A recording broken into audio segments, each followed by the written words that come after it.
श्री अवधूत चिंतन श्री गुरुदेव दत्त श्री स्वामी समर्थ महाराज की जय. श्री स्वामी समर्थ. माझी डिलेवरीला आता 9वा महिना चालू झालेला आणि 9व्या महिन्यामध्ये खूप भीती वाटत होते.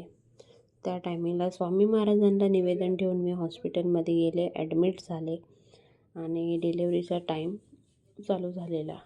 आता वेदना एवढी होती की सतत मुखात स्वामी महाराजांचं नाव सतत नामस्मरण चालू होतं.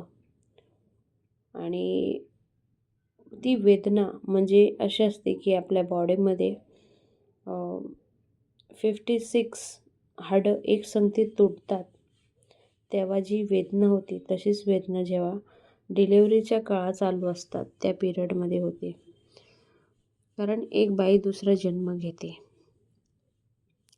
असं म्हणतात, म्हणत नाही, पण ह्या गोष्टी खरं तसंच आहे.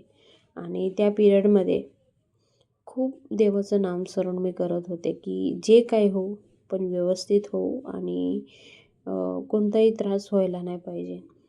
आणि जेव्हा डिलेवरी झाली आणि डॉक्टर सगळे इकडं तिकडं पळायला लागलेले. आता ती सिच्युएशन बघून मी सुद्धा घाबरली. डॉक्टरला विचारलं काय झालं, तर डॉक्टर म्हणायला लागले की बाळ श्वास घेत नाही आहे.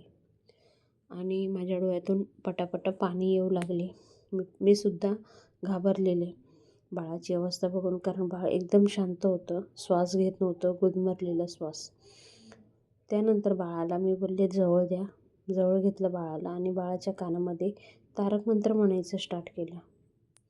तारक मंत्र बोलता बोलता बाळाने अचानकच जोरात श्वास घेतला आणि तो श्वास म्हणजे एवढा जोरात घेतला का त्याने श्वास आणि डोळे एकसंगती खोललेले. हा चमत्कार बघून डॉक्टरसुद्धा चक्क झाली. तुम्ही काय म्हटले डॉक्टर, मला विचारायला लागले. त्यानंतर म्हटलं मी महाराजांचं तारक मंत्र जे आपल्याला प्रसाद रूपी महाराजांनी दिलेलं आहे ते तारक मंत्र म्हणत होते. आणि डॉक्टरने त्यानंतर बाळाची जे ट्रीटमेंट करायची ती योग्य ट्रीटमेंट केली आणि त्यानंतर आम्हाला घरी सुट्टी देण्यात आली. आणि मी स्वामी महाराजांचं खूप आभार मानते, कारण महाराज मी सतत जेव्हा दुःखात असते तेव्हा महाराजांचं नामस्मरण करते आणि साक्षात देवाने केलेला चमत्कारच आहे हा.